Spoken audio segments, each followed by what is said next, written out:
Bueno,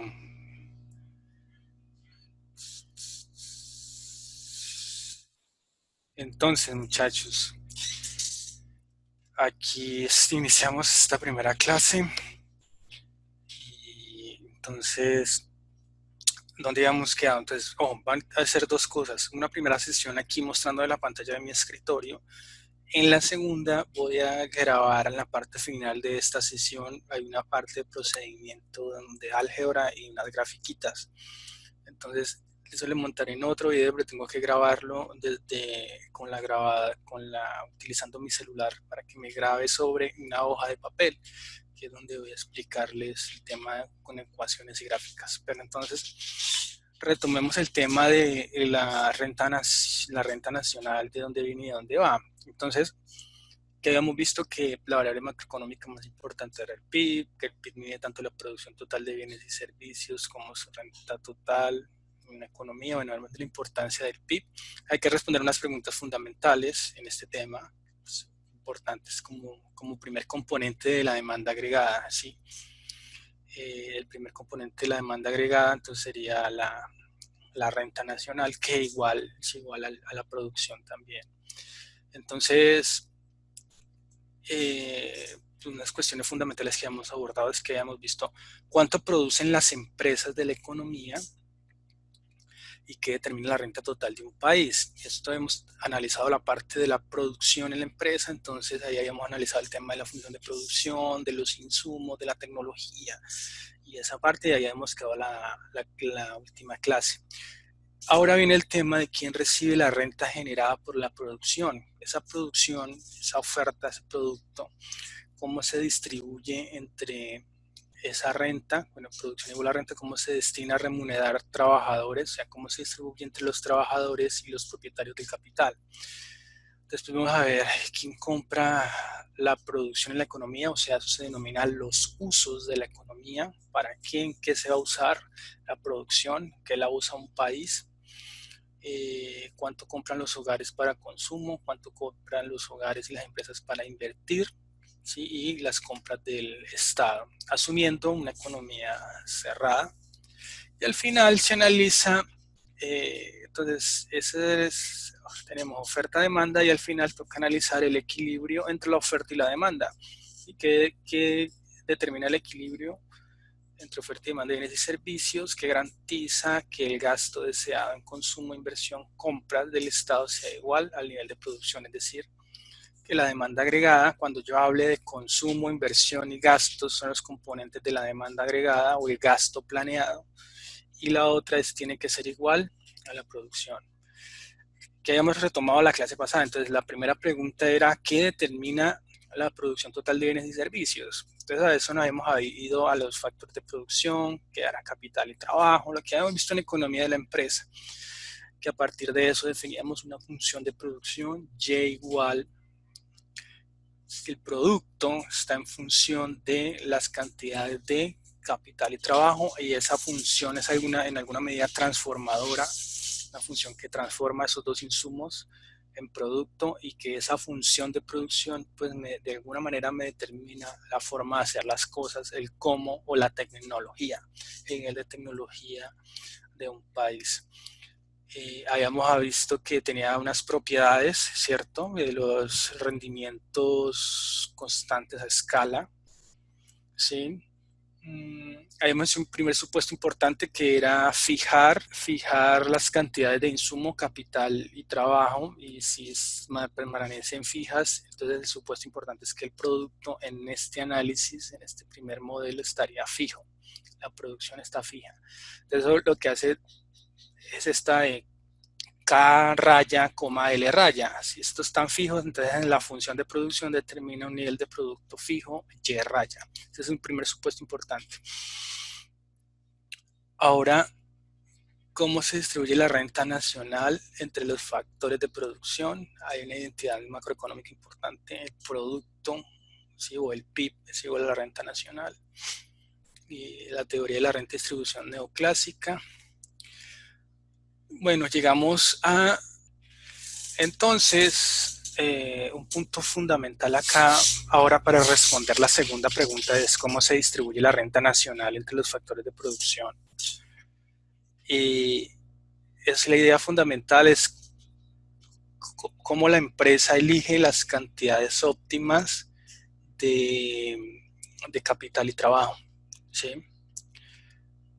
Y entonces, de alguna medida hasta ahora, analizando solo la función de producción, estamos asumiendo que más o menos la producción se determina como si el país se comportara como una gran empresa.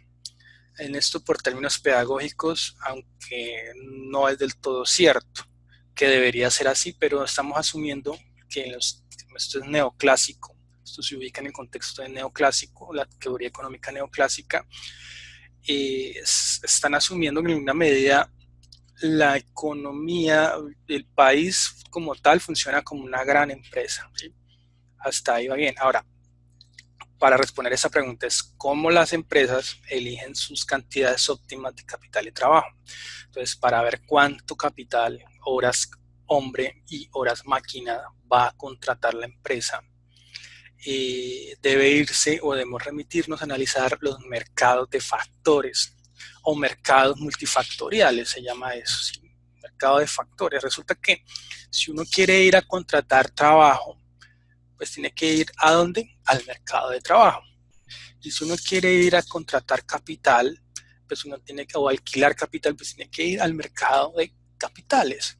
Entonces, para cada uno hay un mercado, por lo tanto, para cada uno hay una oferta y una demanda. Entonces, ahora es cómo modelamos la oferta y la demanda. En estos hay que hacer unos supuestos bien interesantes, y es que son mercados perfectamente competitivos. En alguna manera sí, son mercados perfectamente competitivos. Entonces, la oferta es vertical y lo que nos vamos a centrar ahora es en qué determina la demanda de trabajo. ¿Sí? En este caso, primero iniciamos con la demanda de trabajo. Para comprender los precios de los factores de producción y la distribución de la renta, debemos examinar la demanda de factores de producción. Entonces, aquí en esta parte del libro fundamental, y les pido que se guíen el título de la diapositiva, ustedes allá con el título en el libro. Ustedes tienen que hacer una lectura del libro porque si no, pues, explicándoles aquí, así sea en salón y así sea las veces que sea, o así sea por acá virtual, si ustedes no leen el libro, no van a entender de qué le estoy hablando. No hay un ejercicio de comprensión lectora y por lo tanto no van a entender el modelo. Yo aquí estoy haciendo un esfuerzo y esto es complementario a su proceso de lectura, igual en el salón de clases, ¿sí? Entonces, en esta parte lo que hace es las decisiones, cuando dice ahí que el subtítulo, las decisiones que debe tomar la empresa, nos vamos para el curso de economía de la empresa, y en el curso de la economía de empresa pues ya vimos toda esa parte. Entonces aquí ahora sí vamos a mirar y a volvernos para microeconomía o el curso de economía de la empresa y entender cómo toma decisiones una empresa cualquiera, ¿sí? La empresa, yo les hablaba en el curso de economía de la empresa de una economía chiquitita, una microempresa, una pymes o una gran empresa, se puede modelar su comportamiento. Entonces, para eso hacemos unos supuestos. El primer supuesto es que la empresa se comporta de manera competitiva, ¿sí? Entonces, los supuestos de competencia perfecta es muy pequeña en relación al mercado, por lo tanto, no influye en los precios de mercado. La empresa tiene una función de producción, ¿sí? La empresa competitiva considera que los precios de su producto y de sus factores vienen dados por las condiciones de mercado, ¿sí? Hay una función de producción a nivel de empresa. Entonces, las decisiones que debe tomar, supuesto 1, manteniendo constante la tecnología expresada en la función de producción, la empresa produce más y tiene más máquinas, pues sus trabajadores trabajan más horas. Es decir, si mi empresa pues contrata más unidades de capital o unidades de trabajo, pues producirá y se incrementará en tantas unidades su producto, ¿sí? Si hay rendimientos constantes a escala, pues si los aumenta en un 10%, tanto capital y trabajo, pues el producto se aumentará un 10%. Ese es el supuesto de rendimientos constantes a escala. Supuesto 2, pues aquí hay un supuesto interesante que nos va de pronto a complicar más adelante, que es que los hogares suministran tanto capital y trabajo a las empresas. De alguna manera estamos diciendo que los hogares son propietarios del stock de capital y no siempre es necesariamente cierto, pero es un supuesto para facilitar el proceso de análisis y de aprendizaje. El supuesto 3, pues empresa maximizadora de beneficios.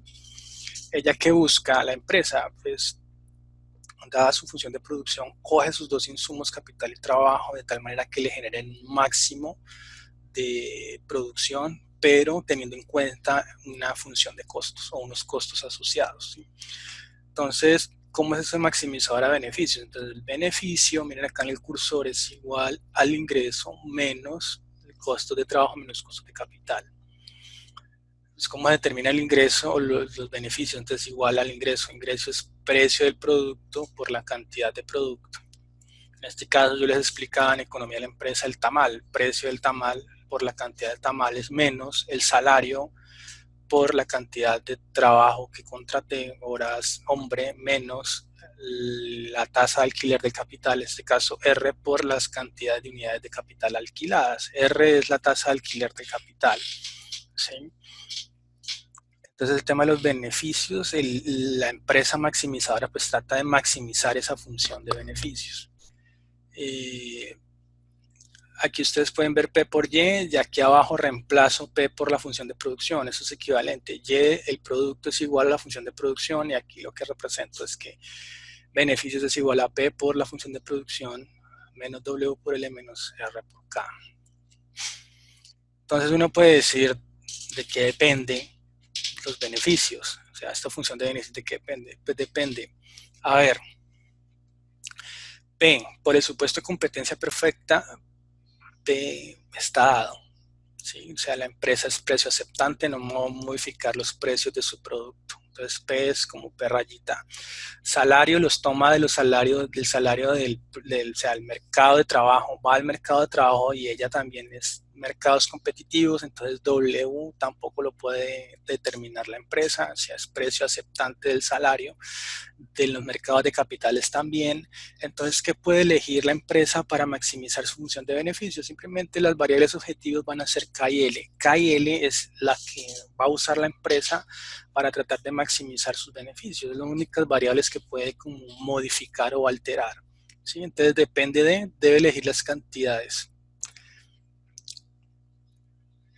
Entonces vamos aquí a derivar la demanda de factores de la empresa. Ojo que estoy repitiendo lo de la clase anterior, ¿sí? Entonces los que estuvieron en clase y tomaron apuntes, acuérdense de los que les comentaba. Es importante que les continúen su lectura para que no se les vaya olvidando los que les voy explicando. Entonces, ¿qué va a hacer la empresa con esas dos variables fundamentales? K y L, pues la empresa debe contratar K y L tal que maximicen los beneficios. ¿Sí? Pero entonces, ¿cómo averigua cuáles son las cantidades que debe contratar de trabajo y capital? ¿Sí? Entonces vamos a considerar primero cómo ella decide las cantidades de trabajo, ¿sí? Cómo decide cuánto L contratar. Entonces hay un concepto asociado que es producto marginal. Ya les hablaba de lo que significa el producto marginal. En este caso, esta gráfica muestra el producto marginal del trabajo, manteniendo constante el capital. Eso ya lo vimos en economía de la empresa. Cualquier duda me escriben, o en la sesión posterior habrá otra sesión de interactiva que nos conectaremos a partir de una plataforma, Skype o una plataforma para reuniones, y ustedes aclararían las dudas, ¿sí? Entonces, el concepto asociado es productividad marginal. Entonces los beneficios, si yo derivo esa función de beneficios, elijo acá, esta la derivo parcialmente con respecto, en este caso vamos a analizar el mercado de trabajo con respecto a L, ¿sí? Entonces si yo derivo eso, pues ¿qué encuentro? Pues beneficio, acá en este caso le puse B, beneficio es igual, entonces P, y si la derivada parcial de la función de producción con respecto a L, pues va a ser la productividad marginal del trabajo. En este caso, en esta parte, la derivada de W por L, pues no está elevado a ningún exponente, queda simplemente W. Aquí, como no aparece L, pues se me va esta parte en la derivación parcial. Entonces queda que la derivada parcial es el precio del producto multiplicado por la productividad marginal del trabajo menos W igual a cero. Paso el menos W al otro lado de la ecuación, queda que productividad marginal es igual a W sobre P. ¿Qué es W sobre P? Pues el salario, W es el salario nominal. Si está sobre P, que es el nivel de precios, en este caso sería la productividad marginal es igual al salario real. ¿Sí? Igual sucede para el caso del capital, es exactamente lo mismo, entonces se coge la función de beneficios y se deriva con respecto al capital. Se hace la derivada parcial con respecto al capital y se llega a la misma conclusión. Entonces, ¿qué tenemos? Que la productividad marginal disminuye a medida que se aumentan las cantidades de trabajo. ¿Sí? En este caso, pues tenemos recuerden que la productividad marginal es la derivada de la función de producción. Por lo tanto, si la función de producción me da en unidades de producto, o sea, Y, si yo derivo la función derivada, la productividad marginal es la función derivada o la primera derivada, por lo tanto es una función que sigue dándome unos niveles de Y. En este caso aquí, en el eje de las vertical, tenemos el incremento, los incrementos en el producto, ¿sí? O sea, pero igual son unidades de producto, entonces pues acá está Y. Y resulta que yo a medida que voy incrementando las unidades de trabajo, pues la productividad marginal disminuye. Entonces yo les dije, imagínense que están en, en una sala, hay 33 computadoras con determinado software para hacer determinada cosa. Entonces digamos que eso es una empresa que manejan muy bien Excel. Entonces hay 33 cubículos. Cuando entra el primer empleado a un cubículo, pues va a ser altamente productivo porque va a estar solo y no tiene nadie que lo moleste. Y entra el segundo y por ahí el segundo pueden charlar un rato, pueden ir a tomar tinto, entonces la productividad ahí va a mermar un poquitín o pues igual sigue incrementándose, va a 3, 4 y sigue incrementándose la productividad, manteniendo constante el capital, que es capital, pues las unidades, los cubículos que están quietos, que yo he dicho que son 33. Y va aumentando, y si va aumentando, llega en un momento en que hay 33 personas para 33 cubículos. Estoy hablando de la sala 1 del laboratorio contable. Y si después de esos 33 yo empiezo a sumar y a sumar y a meter más gente a la sala de sistemas, pues ahí ya va a haber un problema y la productividad comienza a disminuir. Es exactamente el mismo problema con los cursos grandes. Si hay cursos en la Universidad de Oxford, por ejemplo, el ideal es que los cursos sean de 5 personas, son los cursos en los colleges, pero ustedes ven que pueden generar problemas de productividad en el proceso de aprendizaje cuando hay cursos de 15, de 20, de 30, de 40, de 50. Entonces, es eso lo asociado a la productividad marginal. O yo les daba el ejemplo de una hectárea con 3 trabajadores. Súmele más trabajadores a la hectárea a ver si el campo le va a rendir, ¿sí? La hectárea que está cultivando. Es ese ejemplo asociado. Entonces, por eso tiene esta forma, tienes pendiente negativa, la productividad marginal cuando se grafica el producto con respecto al trabajo. Entonces, la productividad marginal es la demanda, de alguna medida, muestra la demanda de trabajo de la empresa, lo que está demandando de la cantidad del factor.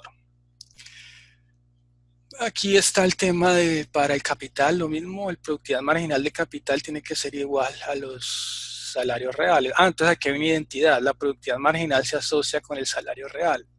Lo que me está diciendo, a ver, aquí, productividad marginal del trabajo es igual al salario real.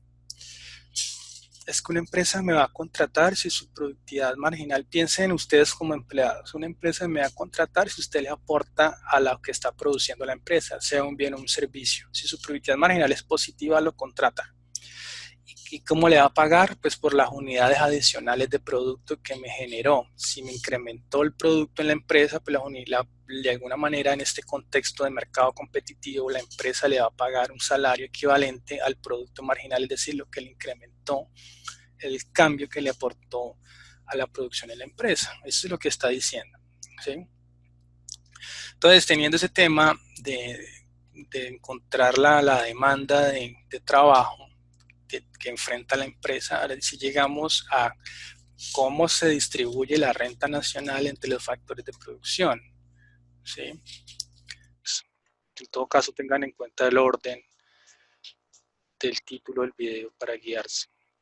Entonces, hasta aquí hemos visto la parte de el tema, una parte del flujo. Acuerdan del flujo circular de la renta. Entonces estamos viendo la transacción de bienes, o sea, la producción de bienes y servicios, ¿cierto? De la empresa a los hogares, ahí se genera la oferta, la producción. Y ahora hay que mirar la otra parte, el tema de, entonces, espera, generan bienes y servicios a los hogares, pero los hogares, o sea, empresas, hogares, ¿cierto?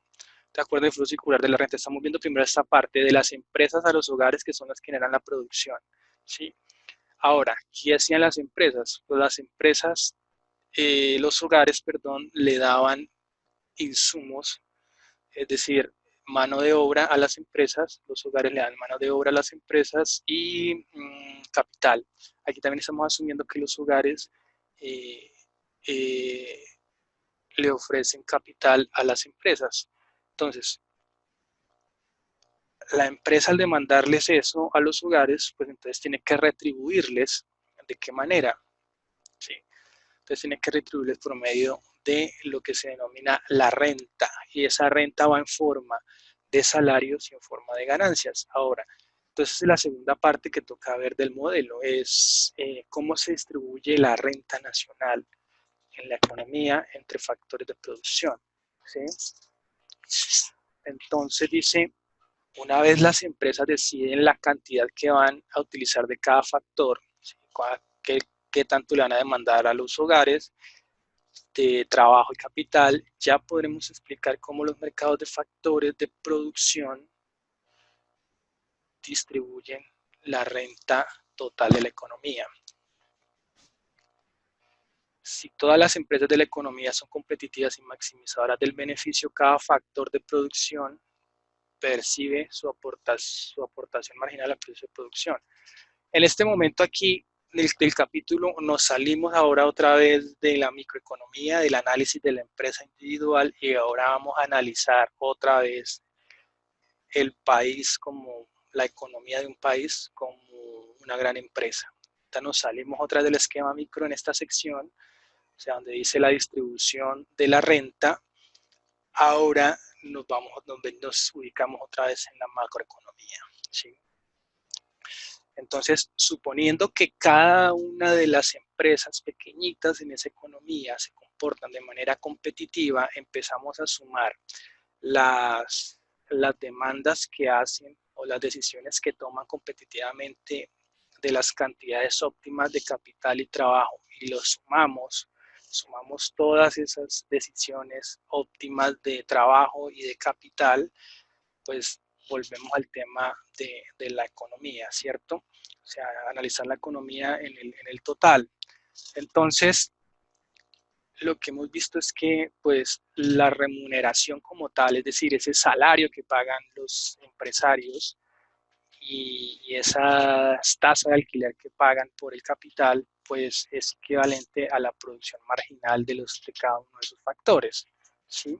Entonces llegamos a las identidades, que el salario real era igual a la productividad marginal del trabajo y el precio real del alquiler era igual al producto marginal del capital. Y es de esa manera que se está distribuyendo la renta. Entonces, yo puedo reemplazar acá, póngale cuidado. Esto es igual a que ustedes vean W por L, ¿cierto?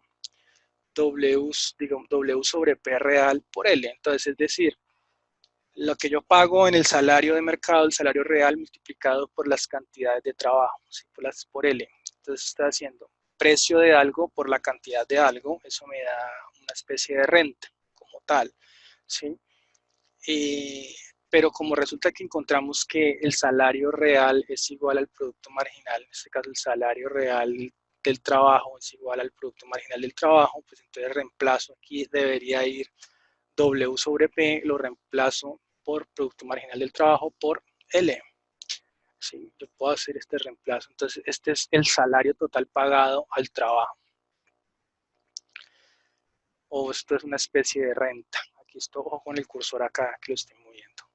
Y el rendimiento real total de los propietarios del capital, pues va a ser, aquí estaría R sobre P por K, o sea, la tasa de alquiler real por el capital, por las unidades de capital, y aquí lo reemplazo por productividad marginal de capital, que es las dos identidades que encontramos anteriormente.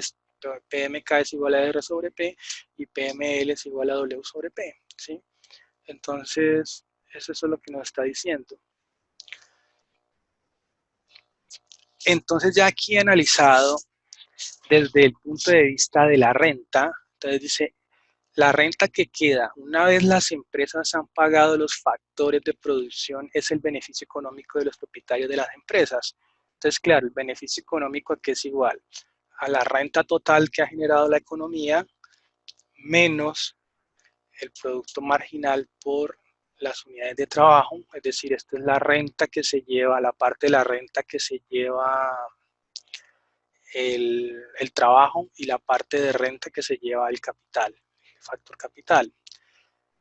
Este Y es la renta, pero tengamos en cuenta que el PIB en la identidad macroeconómica, el Producto Interno Bruto, es igual a la renta total en el agregado de la economía. Aunque aquí estamos analizando el agregado como tal, otra vez estamos en macro, en la macro. ¿Sí? Entonces, esta Y que está aquí es el Producto Interno Bruto es igual a la renta. Entonces aquí tenemos que la renta le quito lo que pago en lo que pago en rentas del trabajo menos lo que pago en rentas de capital. Esta diferencia me queda el beneficio económico, que es el que le queda a los propietarios. ¿Sí? Es de lógica. Imaginen cualquier negocio. ¿Sí? El negocio me produce cierta cantidad de ingresos o renta, lo que le pago a los trabajadores y lo que le pago por el capital. Esa diferencia me da un beneficio económico. Es correcto. Ahora yo puedo reordenar términos y dejo esta Y sola y paso estos dos muchachos negativos al otro lado de la identidad. Entonces queda que la renta en la economía, la renta total de la economía va a ser igual a la renta que yo pago por temas de contratación laboral de trabajo y las rentas pagadas por capital, ¿sí? Más el beneficio económico, que es lo que le queda a los propietarios. La renta total se divide entre el rendimiento del trabajo y el rendimiento del capital y el beneficio económico. ¿Sí? Entonces, pues digamos que aquí aparece el tema del beneficio económico, que es como algo residual aquí por un supuesto que hicimos anteriormente, ¿sí?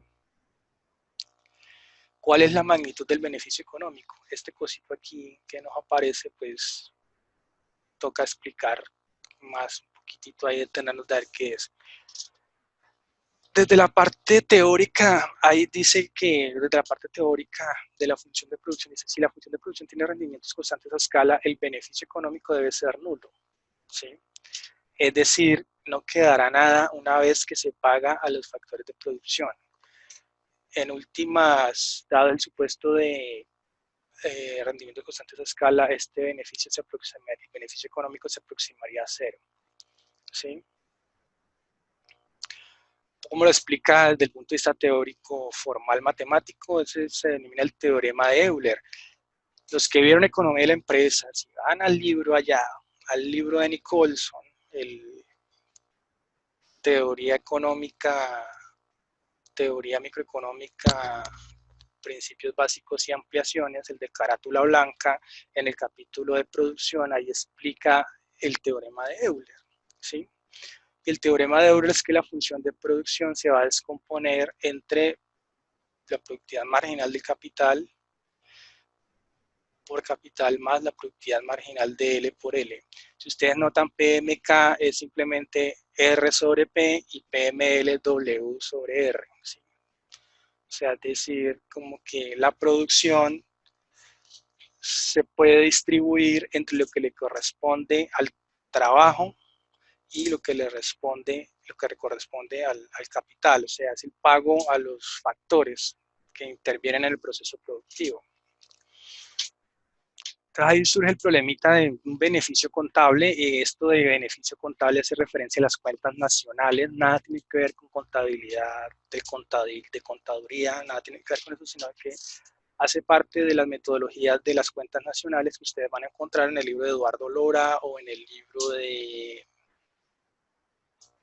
¿Cuál era? Libro, hay metodologías del Banco Mundial, eso es un estándar a nivel internacional, el tema de las cuentas nacionales.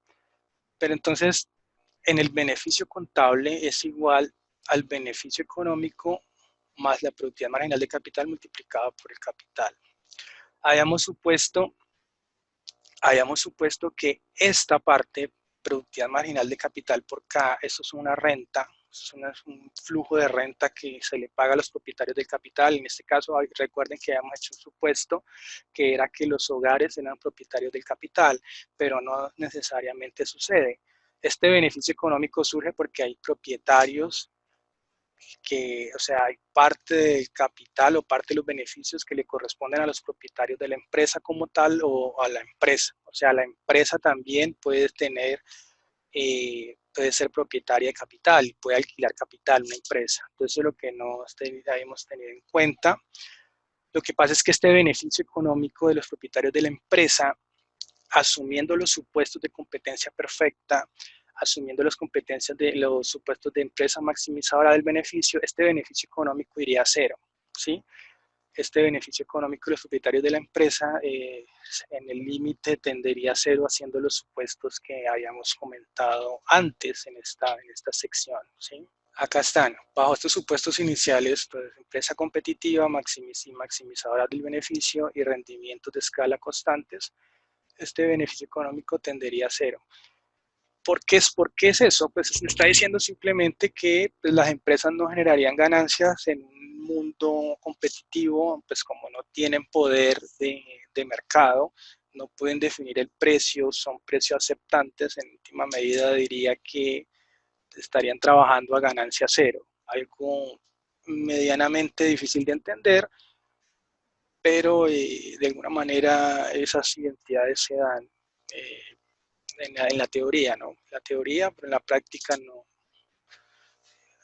Hay que ir levantando supuestos y eso para eso. Pero en estos momentos, como estamos en teoría pura, en el esquema neoclásico, se supone que este beneficio tendería a cero, entonces el beneficio contable en últimas sería las rentas pagadas a los propietarios del capital, que en este caso serían los hogares, y esta partecita tendería a cero. ¿Sí?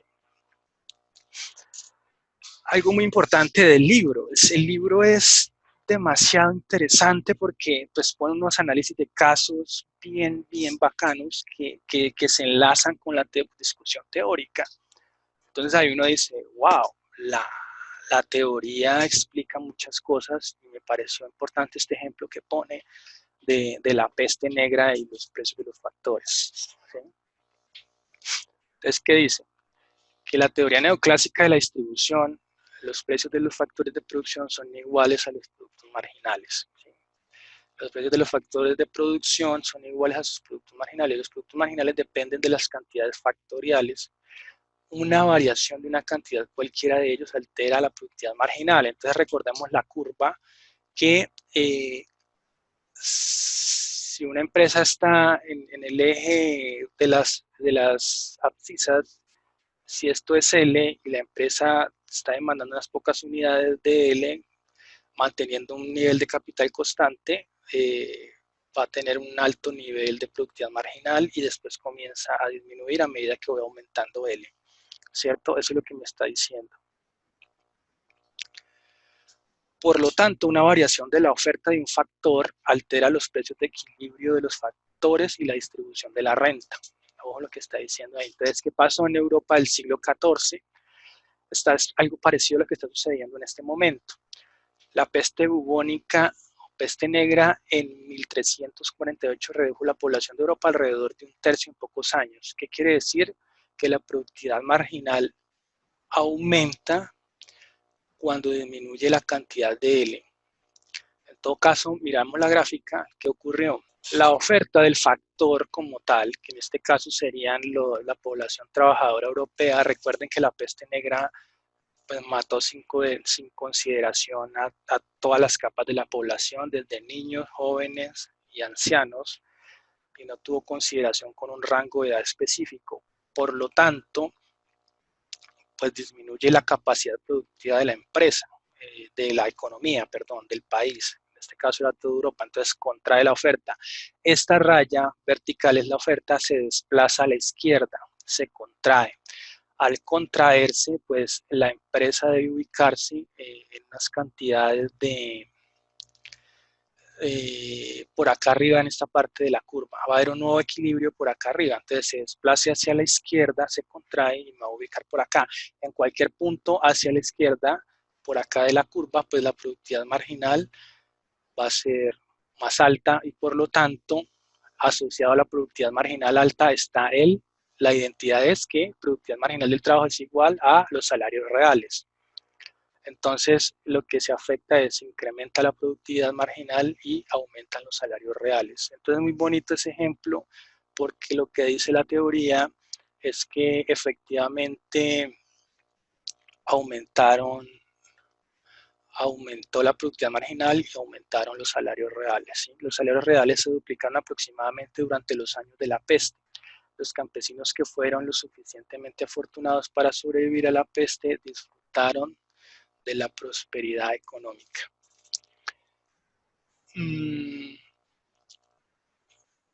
Ahí hay un pie de página en el libro. El pie de página lo va usted a llevar a un working paper publicado en un journal o un libro. Afortunadamente en esta época de internet podemos tener acceso a cualquier cantidad de publicación, casi que toda la publicación de las humanidades en ese momento, la gran mayoría está disponible en formato PDF, en formato digital, entonces ustedes pueden chequear y para los curiosos pues descargan el PDF y se leen directamente el artículo en el journal correspondiente. Ahí los enlaza y simplemente googlear. Entonces, la reducción la reducción de la población trabajadora también afectó el rendimiento de la tierra, que era otro gran factor de producción de la Europa medieval. Al haber menos trabajadores para cultivar las tierras, una unidad adicional de tierra producida, menos unidades de producción adicionales, por lo que los alquileres de la tierra disminuyeron. Lo que me está diciendo aquí es que entonces ocurre algo interesante aquí cuando se mira la otra parte que es la propiedad marginal del capital. ¿Qué pasó? Pues digamos que en este caso el capital es la tierra, hay un stock de tierra y había una cantidad de trabajadores para trabajar esa tierra. Se disminuyó abruptamente. Si se disminuye abruptamente el factor que estaba manteniendo constante, que es L, ¿qué ocurre con la productividad marginal? Pues disminuye la productividad marginal del capital. En este caso, pues estás asociado, aquí el término es la tierra cumple las veces, recuerde que estamos ubicados en la Edad Media, entonces disminuye la productividad marginal del capital. Uno se va a dar cuenta más adelante, ahorita que miremos la Cobb-Douglas, la función Cobb-Douglas, cómo es la relación inversa con las productividades marginales. Entonces, claro, queda la misma cantidad de tierra y menos gente, pues entonces es menos productiva la tierra. O sea, hay pocas manos para cultivar esas tierras que habían, entonces la productividad marginal de la tierra disminuye y por lo tanto el precio, que es igual, productividad marginal igual al precio de alquiler, también disminuye, ¿sí? Entonces los alquileres de la tierra disminuyeron. Los alquileres reales disminuyeron un 50% o más durante este periodo, aunque las clases campesinas, entonces, ¿qué ocurrió? Se distribuyó la renta, ¿sí? Entonces, por un lado, se aumentaron los salarios, aumentó la productividad marginal, es decir, le corresponde más cantidad de renta a los campesinos, pues en algún sentido se volvieron más ricos y disminuyó la productividad marginal del capital, que en este caso es la tierra, es decir, los terratenientes se empobrecieron. Ahí hay todo un análisis muy bonito en el libro de Leo Haberman, Los bienes terrenales del hombre, que explica ese proceso.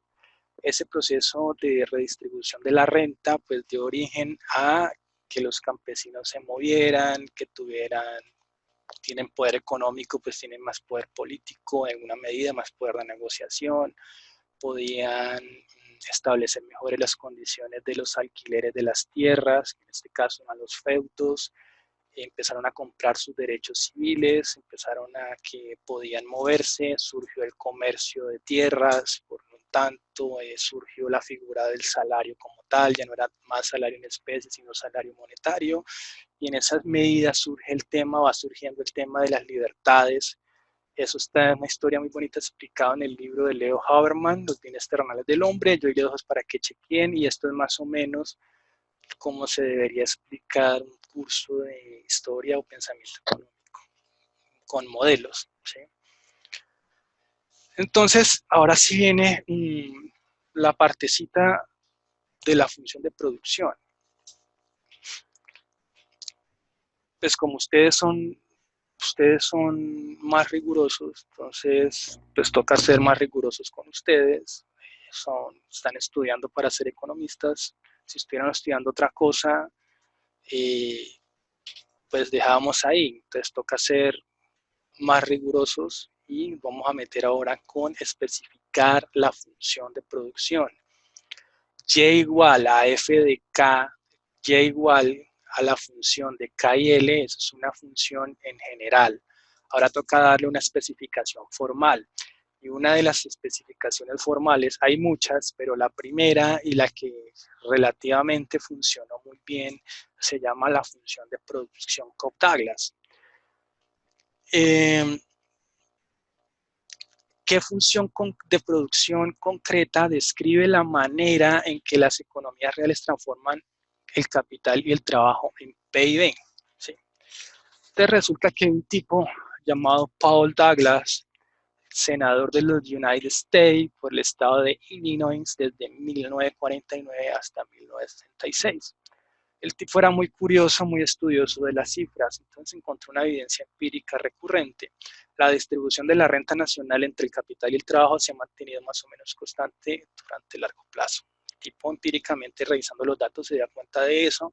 Entonces, a medida que la economía se ha vuelto más próspera con el paso del tiempo, la renta de los trabajadores y la renta de los propietarios del capital habían crecido casi exactamente la misma tasa.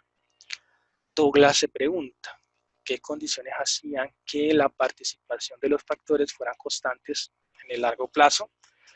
Entonces, pues Douglas va y busca a un amigo matemático, Charles Cobb. Charles Cobb, matemático, entonces Douglas le pregunta a Charles, ¿existe una función de producción que produjera participaciones constantes de los factores si estos siempre ganaban su productividad marginal?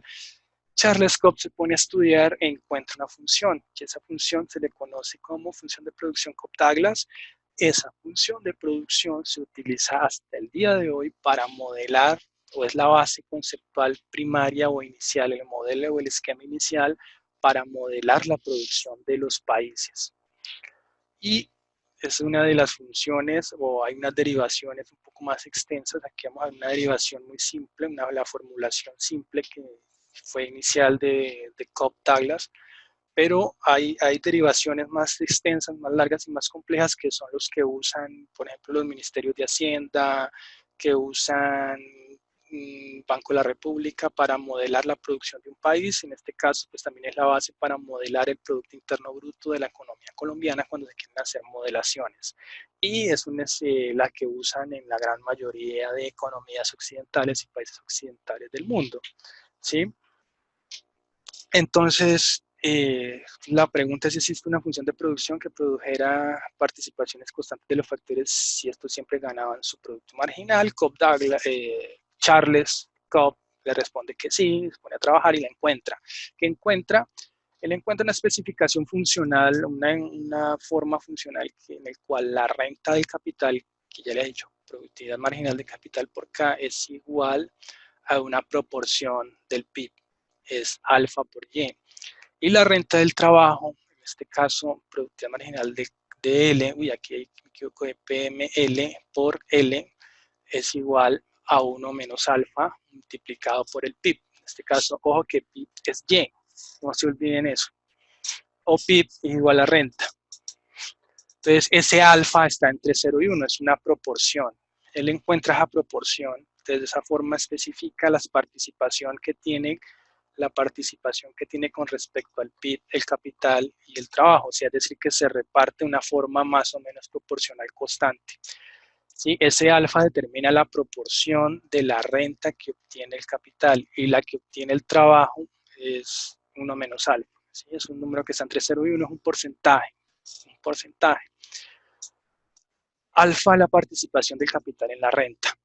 Entonces, la forma funcional bonita es que este f de KL es igual a A por K a la alfa por L 1 a la menos alfa. Eso es lo que yo les había explicado en teoría, en economía de la empresa. Por eso ya estamos adelantando trabajo. Todo eso ya lo vimos en economía de la empresa. ¿Sí?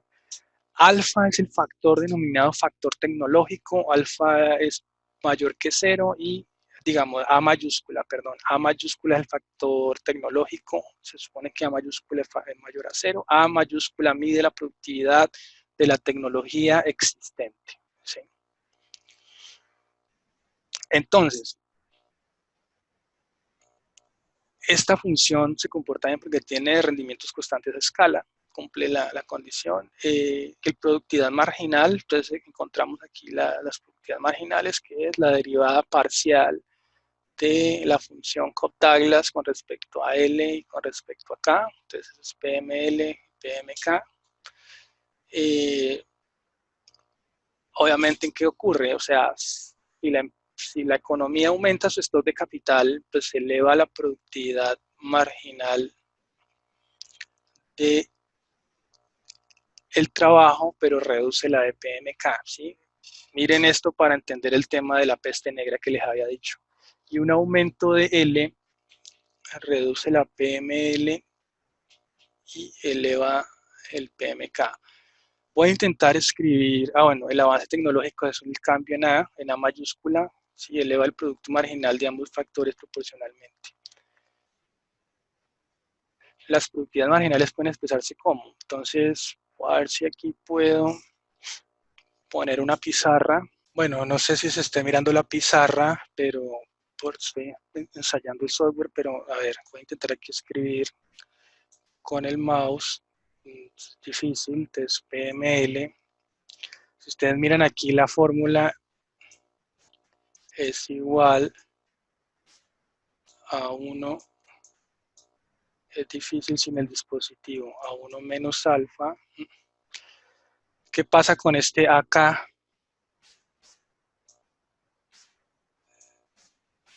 Acá, no, horrible. Acá la alfa,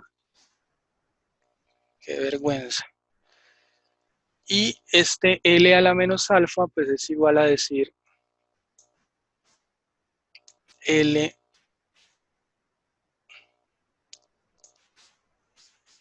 a la alfa, ¿sí? Yo lo puedo hacer de esta forma, este que está acá, L a la menos alfa, pues baja aquí al denominador y cambia el signo por esa regla de los exponentes. Entonces, eso es lo que le está diciendo, un aumento de K eleva, o sea, esta parte de arriba del numerador, eleva la PML y al contrario, pues estaría y reduce la PMK. La PMK pues sería entonces, este alfa está entre 0 y 1, esto es negativo, entonces aquí baja L. Yo después hago esto cuando esté grabando sobre la hoja, recuerden que la otra sección va a ser sobre la hoja y me detengo acá. Pero entonces hay que mirar bien que la formulita me lo dice acá, ¿sí? Por eso es la relación inversa entre, la verdad no puedo dibujar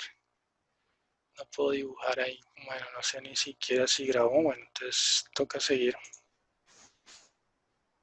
Ahora en esto me detengo cuando esté grabando sobre hoja de papel y me detengo en esta, tengan en cuenta la diapositiva 29 para explicarles por qué esta relación. Bueno, los productos marginales pueden expresarse entonces como 1 menos alfa de proporción de la renta por trabajador, PML es proporcional a la producción por trabajador, PMK es proporcional a la producción por unidad de capital, o sea, Y sobre L, que es la productividad media del trabajo, o también decir producto sobre la cantidad de trabajadores, pues también se conoce como PIB per cápita, ya lo habíamos visto, y Y sobre K es la productividad media del capital. Si la función de producción con Douglas, la productividad marginal de un factor es proporcional a su productividad media. Entonces podemos llegar a que la cantidad pagada de trabajo, que es productividad marginal por L, podemos demostrar que es igual a 1 menos alfa por Y, ¿sí? Que es proporcional a la renta. ¿Sí? Entonces, para eso sirve. Otra cosa muy bonita del libro de Mankiw es que pues muestra evidencia empírica, esto es de un trabajo tomado, ahí están las fuentes, dice el cociente entre la renta del trabajo y la renta total de Estados Unidos, pues muestra que más o menos se ha mantenido constante, la renta de trabajo ha representado alrededor de 0.7 de la renta total durante el largo periodo. Esta constancia aproximada de la participación de los factores coherente con la función de producción cautables. Bueno, aquí ya paramos otra vez este video y ahora subo